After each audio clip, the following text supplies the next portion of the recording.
Hi, I'm Win from REMAX CondoDee, and I follow up about our recent video where we compare older and newer buildings, condominiums in Bangkok.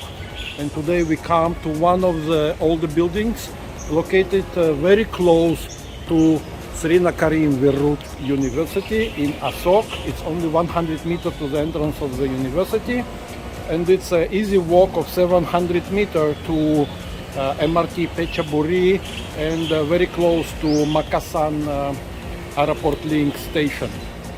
This is a good example of a nice condominium. It's only 13 floors condominium, so I consider it as a mid-rise, no low-rise, not high-rise, mid-rise condominium.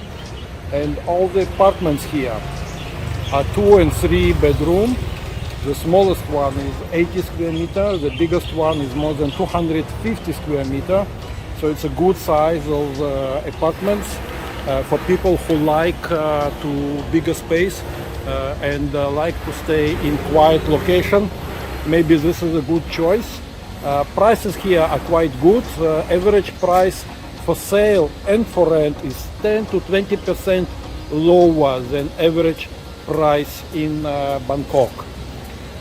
If you like our videos, please push a like button. It will give us more energy and more incentive to go and to make these walking tours during this difficult pandemic times. If you're not yet subscribed to our channel, don't forget to do it. Please do it right now. And also I recommend to push a notification button, a bell button, so you will have alerts about our new videos. Thank you very much. Stay safe, stay at home, and enjoy Bangkok collection videos. Bye.